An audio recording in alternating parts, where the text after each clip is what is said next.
Hello there, right here we got a brand new snapshot. This is a snapshot for 1.16.2.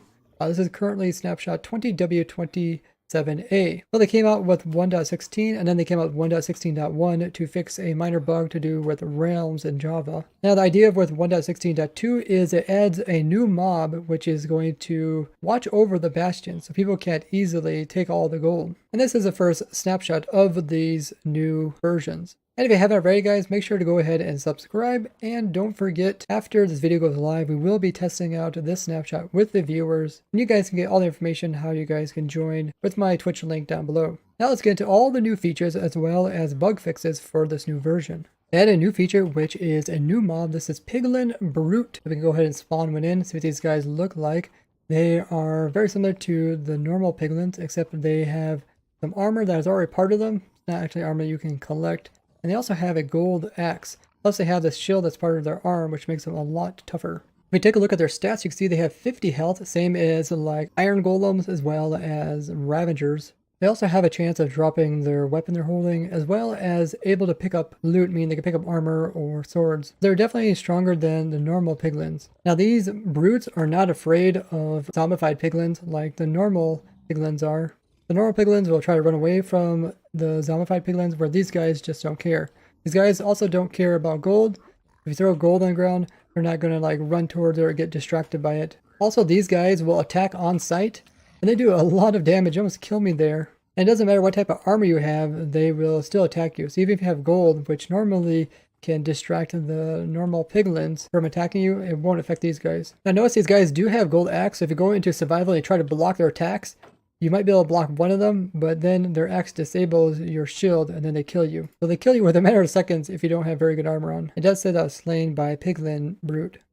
The brutes do generate here inside of the new bastions of 1.16. They're actually protecting it so that players can't come in here and easily take out all the goodies here, like the treasure as well as the gold blocks. And the developers were seeing that the piglins themselves weren't doing a very good job at protecting all these treasures, so they added these guys. So you'll find them inside of each of these bastions. They also have the persistence required tag set to 1, meaning they cannot despawn. So even if you leave and come back, they'll still be here. Now compare this to the normal piglins. They also have persistence required. They only have 16 health, so they're considerably weaker. So if you do want to come in here and loot these amazing chests that are inside of here, you're going to have to be very careful with these guys and maybe come in really fast and grab the loot and leave before they attack you. And definitely be well geared up. It's not something you could do early game. The developers did say that Piglin Brutes will be the main feature of 1.16.2. Everything else is going to be bug fixes. Now you can grab hoglins with leads and pull them around to move them, but now they added so you can also lead up zoglins and move them around as well. They added another new feature to the snapshot, and this is ability to place crimson as well as warped fungus onto mycelium. Before, you could only place them on their appropriate block types, being the crimson and warped nelium types. So let's go ahead and test that as well. So we can still place blue on blue as well as red on blue. When it comes to growing, you can only grow them on their appropriate block type. So let's go ahead and try that. Then we can't grow this, and we can't grow it in this one either. So even though you can place it on this block, you can't actually grow it on the block. So if you want to grow it, you still have to put the right color to the right type. There. Made small improvements to the data and resource pack selection screens. Now, one thing I heard people say is they would like it so that you can move these up and down inside of this area here. But I hardly use resource packs, so let me know in the comments what you think.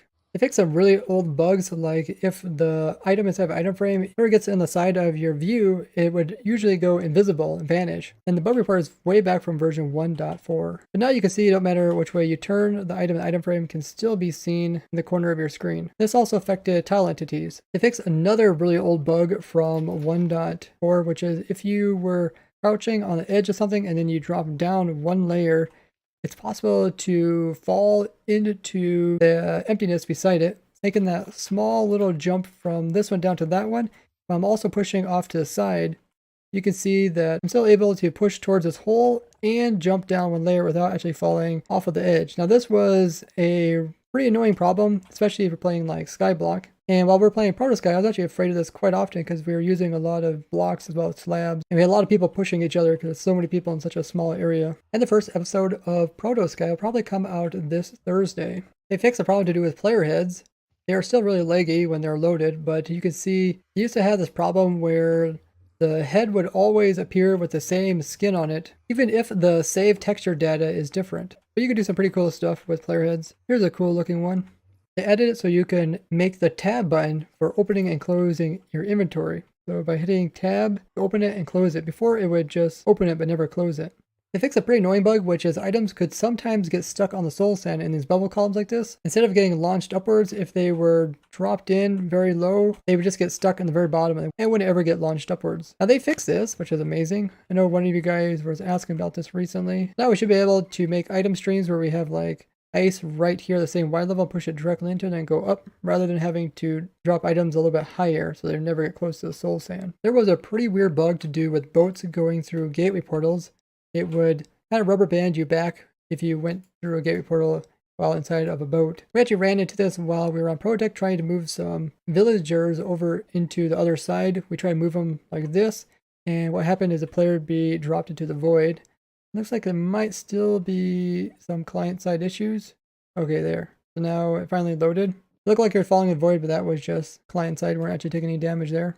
So it did eventually make it through. It was a little bit weird. But we actually had a problem where one of our members actually got forced into the void and he died. Hopefully it's a lot easier to transport mobs through the gateway portals using boats. They fixed this kind of weird bug that you could do by breaking and placing a new weeping vine or other type of growing plant in the same area. And what it would do, it would apply this little piece to the top piece there. So it'd be two little pieces on top of each other. And this was actually first shown by Johnny, who did this. Now it's a discontinued. So if you want to get it, make sure to do it in a version prior. Even if you use the set block, it won't allow you to place it there. You can't use like a debug stick either to manipulate it. There was a problem that got introduced in 1.16 where if you had a minecart of any type and it fell in lava, it wouldn't actually burn. So they said they fixed this, but I don't know. Looks like it's touching lava, it's not burning. Maybe the next snapshot it'll actually be implemented. The normal mushrooms could be grown on top of any type of dirt block, but they now added so you can also grow them on top of Nilium. Go ahead and give it a try. Looks like it's working out great. There was a bug that these ruined portals, which are new to 1.16, weren't always generating with their chest, and now they do. There was a problem with farmer villagers when they were trying to put stuff into their composter. They put everything in instantly and it's creating tons of particles. Now we shouldn't see that anymore. Now one thing I did notice with villagers when testing them is it seems like they will often just keep taking everything that they harvest and put it into the composter, rather than using it to actually grow more crops. Now, they fixed a problem where iron golems were constantly spawning in villages. Despite there already being an iron golem there, the game was spawning in more of them. Now this shouldn't really affect iron farms, but it should fix this problem where people just keep getting excessive amounts of these guys spawning in their areas. They made a tweak to how creative players are given more suspicious stews if they already have one in the inventory. Now, if you have room, you should get more of them. Kind of funny, but this pigman here is not actually shooting this iron golem, despite him being mad at him. What if he gets closer? Okay, now he's not even mad at him. This iron golem is mad at this guy. Ah, there you go. Wow. He had no problem killing these brutes, despite them being quite strong. Seem like they're really having trouble getting to each other. You think they'd be able to walk to each other and attack each other. They fixed the problem where if you hold crouch and then try to right click something to write it, it would kind of make your hand move.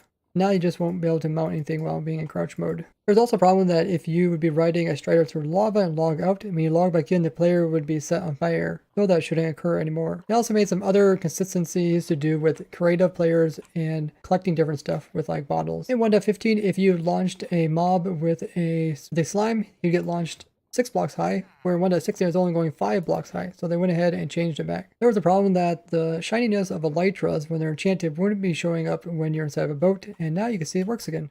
Well, they fixed quite a few old bugs as well as more recent ones. Many of these were annoying, so it's good to see them getting fixed. Bastions did seem like too easy to loot, even though they did remove a lot of the better items you can get from this, including decreased amount of netherite stuff you can find in there. So by adding this root guy here, it will make it a lot harder to easily come in here and grab stuff and leave. Love to hear what you guys think about this guy, and if you'll still try to get in here and get the goodies without confronting these guys. Now this version is still just a snapshot, but they will be doing 1.16.2 full release, where these guys will be implemented into the full game. I know a lot of people are excited for 1.17, but they're still going to continue working on this version while doing a bunch of bug fixes until they get the full release of 1.16.2. And don't forget guys, after this video goes live, we're having a testing stream with the viewers. So check out my Twitch link down below. You guys can get information about the server IP and join me as we build up new farms and test out the new mechanics of the Piglin Brute. And don't forget to go ahead and share this video as well as leave a like on it. I'd like to thank you guys for watching, and I'll see you guys in the next one. Bye bye!